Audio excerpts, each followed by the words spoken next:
гадаад харилцааны хамтын ажиллагааны бодлогыг эдийн засагч болох. Бид нар сая Япон улсад Монгол улсыг төлөөлж суух элчин сайдар Тэнгэрийг, Канада улсад суух элчин сайдад Чимгүүн дэрэг, Америк нэгдсэн улсад суух элчин сайдар Отхон баяр нарыг улсын хурал өнгөрсөн оны 5 сард томилсон. За өмнөх ерөнхийлөгч Элбэгт орж эдгээр хүмүүсийг элчин сайдар томилох зарлиг хүртэл гаргасан байдаг. Гэвч ерөнхийлөгч Баттулга өнгөрөх 12 сард эдгээр хүмүүс элчин сайдар ажиллах шаардлага хангахгүй гэдэг саналаа засгийн газарт хүргүүлсэн. Харин түүний энэ шийдвэрийг улсын хурлын гишүүд улс төрийн зорилгоор гаргасан гэж дүгнэж байна. Японы элчин сайдын хувьд бол бүр одоо Тэнгэр гэдэг тэр манай одоо томилсон хүний хувьд юу нь гарчихсан, зарлиг нь гарчихсан.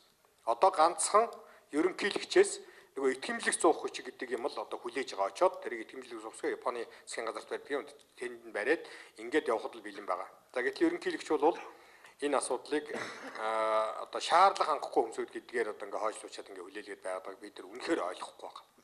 Ер нь бол Монгол улсын ерөнхийлөгчийн зарлиг гарсан учраас зарлигийг албан бичгээр одоо үүсгэж болохгүй.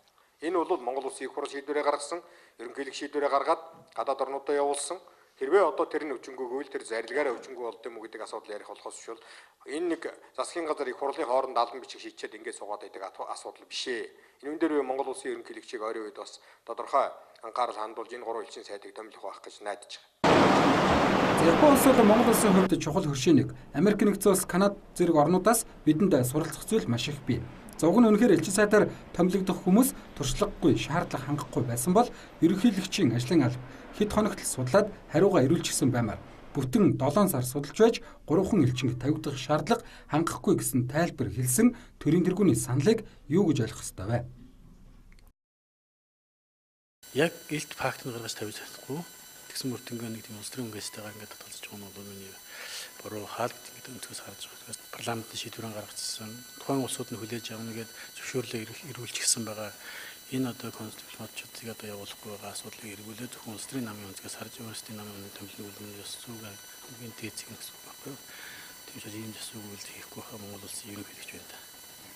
агриман нэрсэн бол бас томилох ёстой л доо. Тэр ер нь бол мэдээж одоо цаанаа бас Монгол Ардын намтай засгийн газартаа бас тодорхой зөвшөлтсөл хийгээд явсан байх. Тэгээд үр дүнд хүрэхгүй болохоор л энэ мэдээлэл гаргаж байгаа хаа л гэж бодож байна.